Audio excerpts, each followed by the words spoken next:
Hey everyone, it's a nice bright sunny morning and I came to the airport to record this one, so pardon my little wiggle on my laptop if it wiggles too much.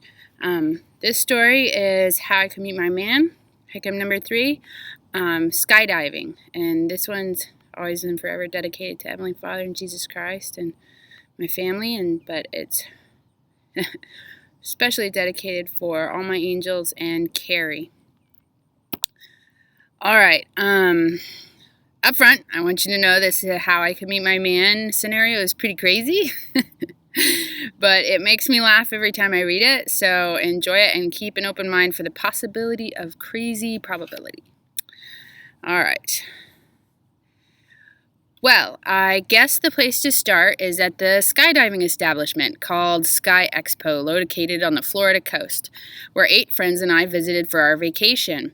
It was the first time many of us were attempting to skydive, so there were a lot of mixed emotions floating around in our group. One friend, Alice, was paired up with this guy, Steve, for her diving partner. And to be honest, he was creepy and his attitude wasn't the best. He was pretty much said to say, J-E-R-K, jerk. Capital letters and all. I had a cool lady named Karen for my diving partner, and we were already becoming friends. Well, to cut to the chase, Steve said something rude to one of the junior employees, and Alice gave me a look of terror, which said, "Renee, please help me." I could not have translated her desire for help any other way because it was so plain on her face. So I said, loud enough for a few others to hear, "Hey, Alice, let's switch diving partners. Karen, is that cool with you?"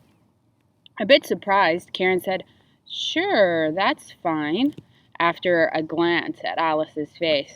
As Alice and I moved to stand next to our new diving partner, she gave me a look of immense gratitude and touched my arm as we passed. I just gave her a huge smile and went to stand next to Steve, who was scowling in irritation. I smiled at him too. I couldn't help it. He was just so, ugh. As we prepared, I had the feeling, yes, I am one of those people who listen to their feelings. Anyway, I felt like I need to ask Bob, the head dude, for an extra parachute. I know that sounds crazy, but I listened to that feeling. He gave me a really funny look as I asked for the chute. "Who's your diving partner?" he asked, concern on his face. "Steve," I told him. He paused for a moment thinking and then went to get me another chute.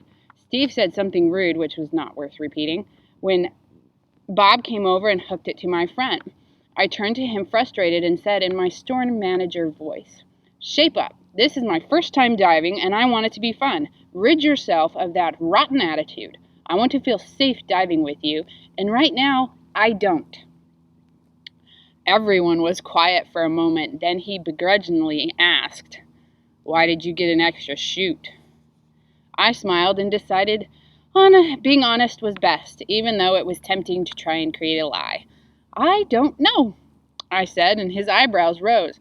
"But," I continued, "I am not going to leave without it." To everyone's surprise, he just nodded in compliance and seemed to have shed the rotten attitude. "She's probably listening to those feelings of hers again," John said from the other end of the group. Everyone looked at him, then looked back at me smiling. "You bet," I said with a huge smile, "and they have gotten me out of some pretty nasty pickles." Many in the group rolled their eyes at me, which only made me laugh because I was used to it. I looked over at Steve, and to my surprise, he was looking a bit concerned. "What's got you looking like that all of a sudden?" I asked him, as we all began to move out of the building. "I hope this time your feeling is a fluke and we don't have to use that," he said, pointing at the extra chute on my chest. "Me too," I said. Sorry. Soon we were all hooked, strapped, and ready to go in the plane. As the engine started, Steve whispered a sorry into my ear. I had to smile, and I responded by giving him his leg a forgiving pat. "Awesome jump today, then," I said, and put my hand back for a cheesy high five and turned to grin at him. "Deal," he said. He gave me a slap on my hand, then he held it for a few moments before letting go. As we took off, I prayed for protection, safety, guidance, in case anything did happen during the jump. It's always good to have that extra buffer. We had a great ride up in the plane. It was completely awesome. Riding in a small plane is definitely different from riding one of the larger planes most of us are accustomed to. You feel more of the turbulence, and for me, I felt less safe. It was a sensational feeling when the plane leveled out and the door was thrown open. I was not at all prepared for the force of the wind as it hit my face. My head went back and hit Steve's hand, which he had placed there ready for impact. I could not help but grin at the insanity of jumping out of a perfectly good airplane, which I was ready and willing to do. A couple of pairs, instructor and novice, jumped before us, and then we shuffled to the door. I looked down and literally lost my breath. I can't explain how it feels to be overwhelmed by wind, sheer terror, and the unmatched beauty set before me. You will just have to skydive for yourself to see and feel that particular beauty in all its glory. Just as we let go, I could not believe the force and pressure on my whole body from the high-speed wind. I could feel my face blowing all funny as my heart raced with excitement. I fell more in love with skydiving each moment. Sooner than I would have liked, we reached the point where we had to open our parachute. Steve pulled the cord, but something went very wrong, and the chute completely separated from the rig. The backup parachute tried to come out, but something went wrong with it as well. I knew we were in trouble when Steve patted the extra chute on my front. At that moment, I heard a man's calm voice that said very clearly in my ear, "Renee, unhook yourself from him." I looked to my side, but no one was there. I knew it was not Steve because you just can't hear others while free-falling. The voice repeated itself, and this time I obeyed. Steve tried to stop me by pushing my hands away from the clips that kept us together. I pinched and slapped his hands as he persisted. When I was finally able to face him, I shook my head no when he tried to prevent me from undoing the last clip. His face showed the fear that we were going to die, so I smiled at him, and he calmed. He must have decided he was not going to win, or he thought I was listening to my feelings again. So he grabbed my hands and placed them where I could hold on to him. He proceeded to help me unhook the last clip, completely separating me from his rig. With difficulty, I turned and wrapped my legs around his waist. As he kept us balanced, I unhooked the parachute from my front.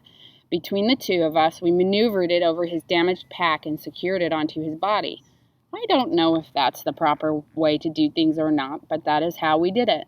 Steve held on to me as I turned to rehook onto his rig. I reached behind for a clip, but I accidentally grabbed and pulled the cord. The parachute opened and we separated, him up and me down. At this point, I was like, crap, now what? Then the same voice from earlier, I know it was an angel, said, "Head to the plane." Plane? I said to myself and turned my head around to look for the plane. I could not believe what I saw as I turned my head up to my right. The plane was going down because our parachute had been caught in the front propeller, jamming it to a stop. I obeyed the angel's instructions, slimming my body. I headed for the area under the plane, hoping to intersect it on its way past. I am not an experienced skydiver, remember?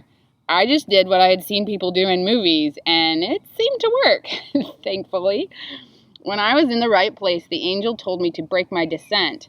I spread out my limbs as wide as I could. The plane was suddenly beside me, and I was directed to grab the tangled parachute and clear it from the propeller, which I thought was impossible, but I obeyed. I grabbed the chute and pulled myself closer to the propeller via the chute. I looked at the dumbfounded pilot and indicated with a thumb down for him to turn off the propeller and continued with a hand signal of a controlled flat hand for him to try and coast the plane. He must have understood because he did just that. I began to release the chute from the propeller blades, unwinding it quickly as best I could. At a certain point, the angel told me to stand on top of the plane and pull. I felt my entire body fill with strength as I pulled. The chute broke free, and I flew back over the top of the plane. I tried to grab the plane, but instead my shoulder slammed into the space where the wing joins the plane. I continued to fly. I continued flying towards the back of the plane and slammed into the tail of the plane now. But I had a bigger problem. I was again falling very fast without a parachute. The angel told me to attach the damaged parachute to my rig as best I could to help break my descent. Because I had slammed my right shoulder into the plane, that side of my body felt off limits. So I tied some of the strings on my right ankle and some around my uninjured left shoulder under my armpit. Surprisingly, the parachute caught, but I was still falling quite fast. Next, I was instructed to break the bottom of my suit zipper. I felt lucky my zipper went down my front. I broke the bottom, pulling it apart until there was only about 3 inches left at the top by my neck. I held open the front flaps of my bodysuit, which created more drag, slowing my descent a little bit more. I was then told to direct myself out to sea to lessen the impact of my fall. I was still quite high up when my chute completely ripped in half and became useless except for drag. As I neared the water, I obeyed the angel's instructions to keep my body spread out until the last possible moment. He said to go feet first, with my right hand holding my nose and the other aimed straight up. For good measure, I pointed my toes as I hit the water. I was knocked unconscious by the impact and awoke underwater choking as liquid filled my lungs. My eyes were closed against the salt water, but I felt something in front of me. I grabbed hold of what felt like how I imagine a whale mouth would feel like and was pulled up to air very fast. Whatever I had a hold of shot out of the water and we separated. With a great struggle, I sucked in air before sinking beneath the surface once again. I kicked off my shoes, pulled off the tied chute, and ripped the zipper open the rest of the way and maneuvered out of my suit. I began to swim to the surface as best I could, as my body was shaking all over. I could not open my eyes underwater,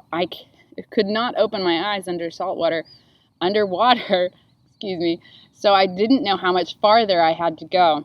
Suddenly, a body rose underneath me and lifted me up to air. I gasped and coughed out as much water as I could, then laid my head down on the killer whale's back and ran my fingers over the amazing dorsal fin hooked under my arm. I knew I had quite a bit of water still in my lungs because it was really difficult to breathe. I did not know what else to do, so I closed my eyes, stayed still, and focused on breathing. The minutes that followed felt like forever, and a little unbelievable, I'll add that. I heard a voice and opened my eyes to see a yacht nearby. The whale seemed to be heading for it, or maybe they were heading towards me. Either way, there was not much I could do except focus on my breathing. Soon the whale was very near the yacht, and I could see at least 6 men on board who were yelling, staring at me, or both. To my surprise, a dark-haired man dove off the boat and headed for me. The whale went towards him as we met, the whale sunk out from underneath me. The man grabbed me and pulled me to the yacht. He pushed me up as several hands pulled me on board. The angel gave me one last direction. I was to have someone give me air as if I needed mouth-to-mouth resuscitation. So I pulled on the shirt of my rescuer, and I think I was able to say air. Anyway, he understood and pushed air into my lungs. To mine and everyone else's amazement, I coughed out a lung full of water. At least that's what it seemed like. I had the man push air into my lungs 2 more times before I could really breathe on my own. As soon as I could talk, I said a prayer of thanks to God. I thanked him for the angel and his guidance, for my safety, the whale, for these men who were nearby, for the safety of the other jumpers, the pilot and the plane, and for being allowed to live. I opened my eyes to see my rescuer. His face was bowed and he was crying for some reason. Because he looked so sad, I smiled at him and he smiled back. I looked around me and there were at least a dozen guys staring at me. Their features indicated they were all related and their ages ranged from teenager to probably the 70s. "How do you feel?" a concerned teen asked. "Awful," I told them and smiled. Smiles broke out on all their faces. "My right shoulder feels like it's in the wrong place," I said with a half smile. The smiles left. I could not help but smile even more. Their faces looked so worried. I had never been so carefully examined by a group of men. I began to chuckle, and some of their expressions went from ones of shock to ones that seemed to say, She's gone crazy. One of the older men came over to my side and began to feel my shoulder. I just smiled at him and winced as he examined it.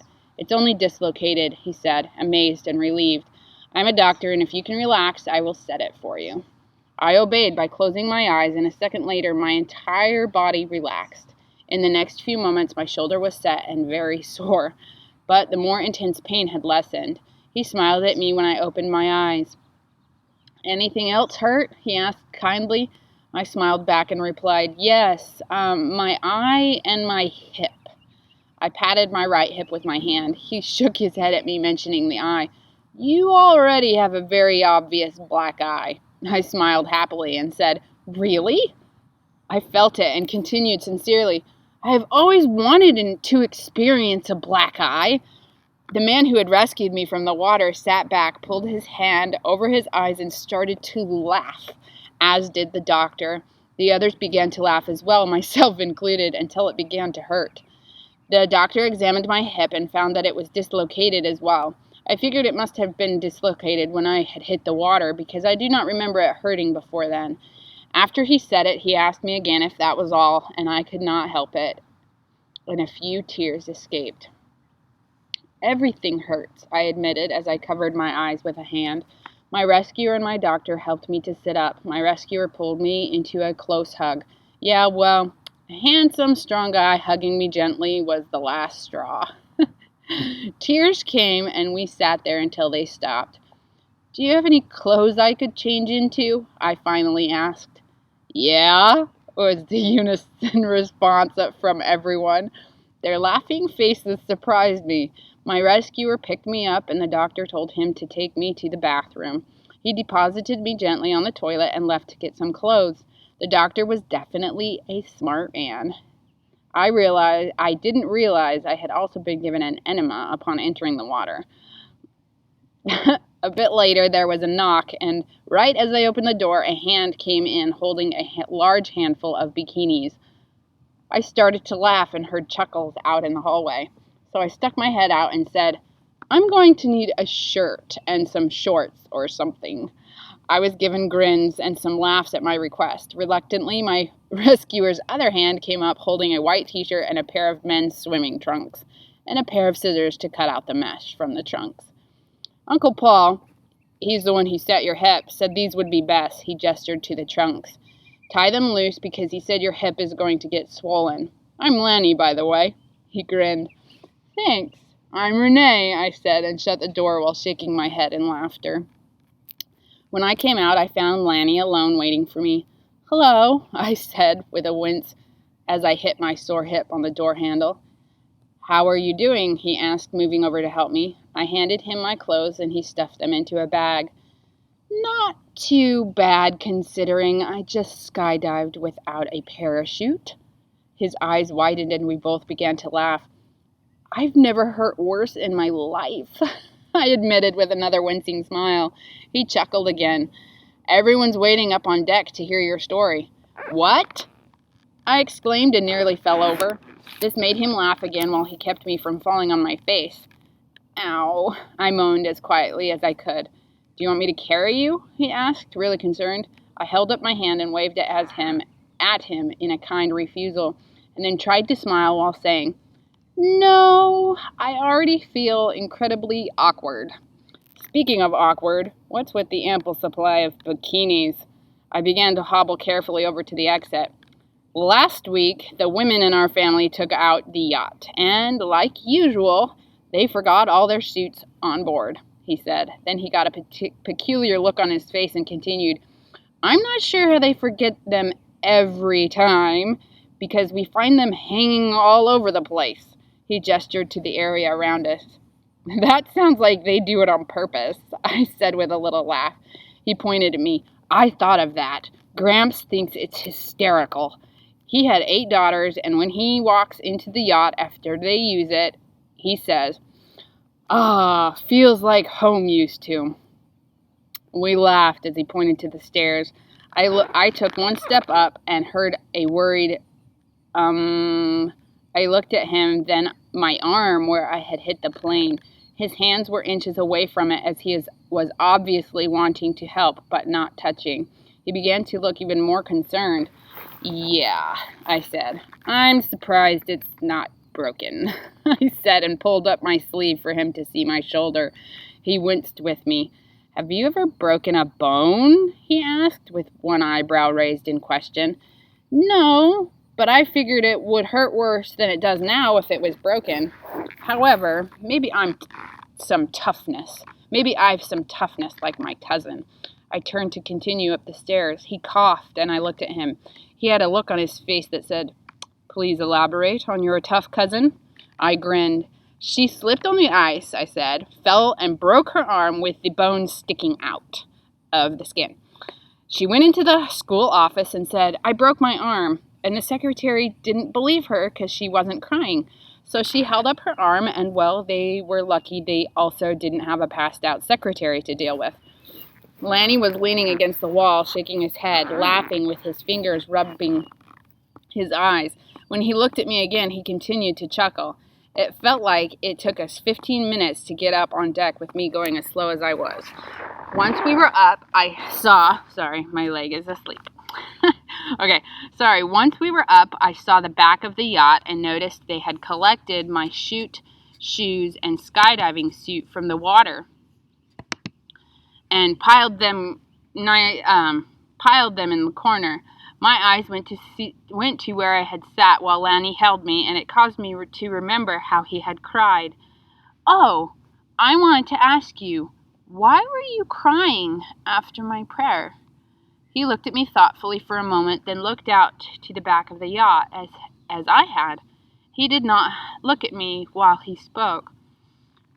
"I have not talked to God for a long time, and your prayer helped me remember that prayer is something very important that I have been purposely forgetting to do. Now, I need to purposely remember to remember." "Why?"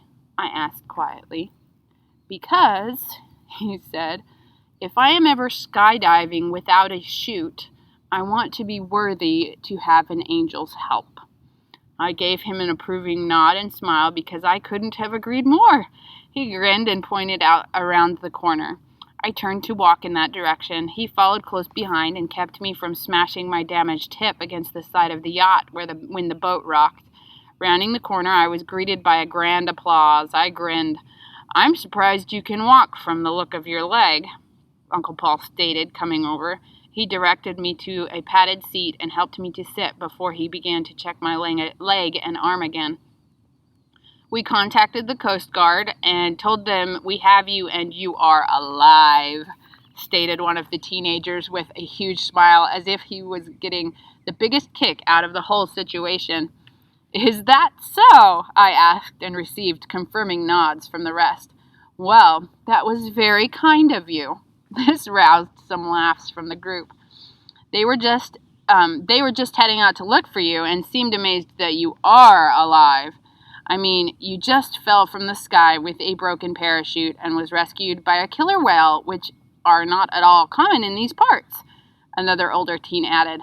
"You're right. It's no big deal," I finished for him. This caused more laughter and heads to shake at our silliness. "Someone will meet us on shore with an ambulance to take you to the hospital," Uncle Paul said, with eyebrows forming a frown on his forehead as he continued to inspect my shoulder. "We all watched the whole thing with these," Lanny said, holding up a pair of binoculars. I could tell he was trying to take my focus off Uncle Paul's concerned face. "No phones to zoom in with and record the whole thing?" I asked with a surprise. Smiles appeared as I looked with everyone else to George, the oldest member of their family, as he pulled out a locked box from under his wheelchair. Pulling the key from his pocket, he unlocked it with a very shaky hand.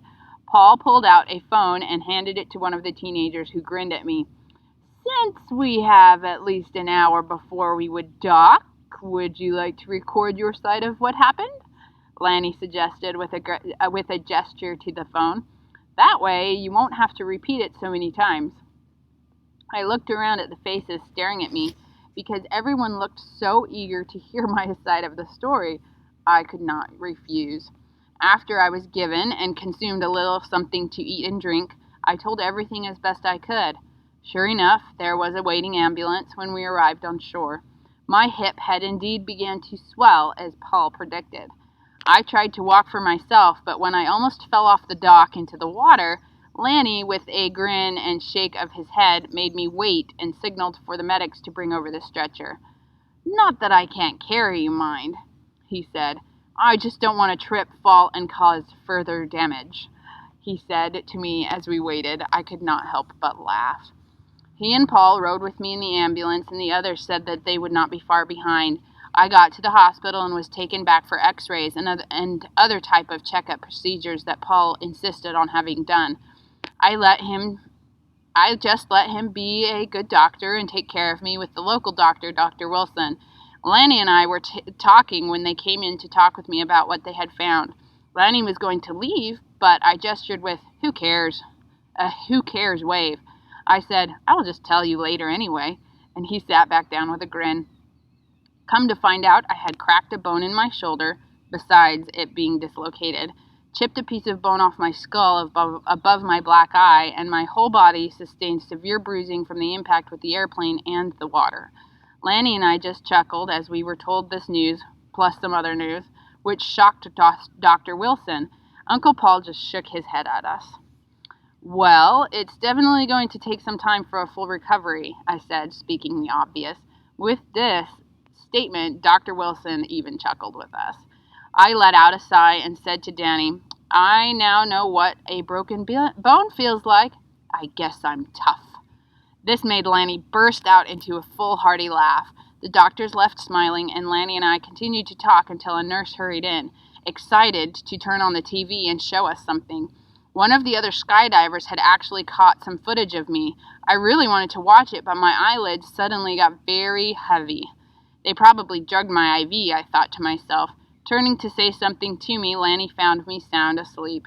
With a smile, he stood up, turned off the TV, and left quietly. I was still sleeping hours later when Dr. Wilson, Dr. Paul went to talk to the large group of worried people packed into the hospital waiting room.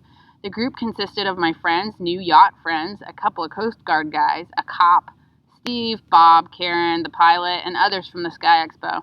The reporters were being kept outside by some officers. "What are your arrangements for traveling back to Athens?" Dr. Wilson asked. My friends, who all had worried frowns on their faces. "We are so cramped, it's almost illegal," Alice admitted after an odd pause while they all looked at each other. "Well, I'm afraid it will do her more harm than good to be cramped for such a long drive home." The room was silent for a few minutes until Dr. Paul spoke up beside Dr. Wilson. "Well, we are on our way back up the coast to Savannah, Georgia. A few of us have to fly back to Oregon. We have our own plane, and dropping Renee off in Athens would be no trouble." All the men from his family piped in with things like, "Good idea, great idea, Uncle Paul, yeah. It would be easy to arrange a drop-off in Athens." Many other encouraging comments were made from the group. My friends were impressed, as well as many others in the room. "But won't she be the only female on board?" Alice calmly asked after the excitement died down. The room, which was mostly filled with men, got quiet, and Alice smiled, knowing they had not thought of that particular factor. "Well, I will agree to this plan if I can go along with her. You know the buddy system works best with two instead of one with strangers, even ones as helpful and generous as all of you," Alice declared. Everyone, including Dr. Wilson, thought this was a great plan. "Now, we just have to see if her feelings say it's safe," John piped in. Everyone smiled when they came and presented the idea to me. I was, yes, shocked at the plan. They all seemed to believe this was the best, and of course I was not going to argue with 20-some-odd people who were so intent on caring for me. Therefore, I made my way up to the East Coast with Lanny, my future husband, and his male relatives, plus Alice. Great, that's the end of this story. Here's my thoughts. It's wildly possible, but not probable. Crazy fun. Hope it made you smile. As far as my memory serves me, there's no place called Sky Expo. If there is, I mean no fault and mean no copyright or anything for that, if there is a particular company of that. And thinking back, this is the first of the How I Could Meet My Man series stories that I ever wrote down, as far as I can remember. It's quite the start, huh? It is one of those that makes me laugh, and I think you never know. It could happen. I always think of my sister Carrie when I read or think about this story. Why, you might ask? Well, Carrie and my mom came to pick me up from work one day. I felt a little off and a bit tired, so I laid down in the van seat just behind the two front seats. Carrie was talking about things she and her friend Judith wanted to go and do together. Their first item on her list was skydiving. Right when I heard the word skydiving, my mind took off and I went on this crazy adventure. I had not finished when I got home, so I went straight to my bedroom, lay down, and finished it in my mind. At the end, I was tickled to find out Lanny had ended up marrying me. Why not? It could happen. So, now you may understand why Carrie always comes to mind. All it took was one little trigger word. I love it when that happens because these stories may be a bit off, but they end up being interesting. Whoop, someone just drove by. Sorry. Maybe a bit off, but they end up being an interesting, mind-catching adventure. Although I think I will ask for a couple extra giant-sized pocket parachutes if I ever go skydiving. Well, I hope you enjoyed this one. Number 3, skydiving. Thanks for listening, and see you next time.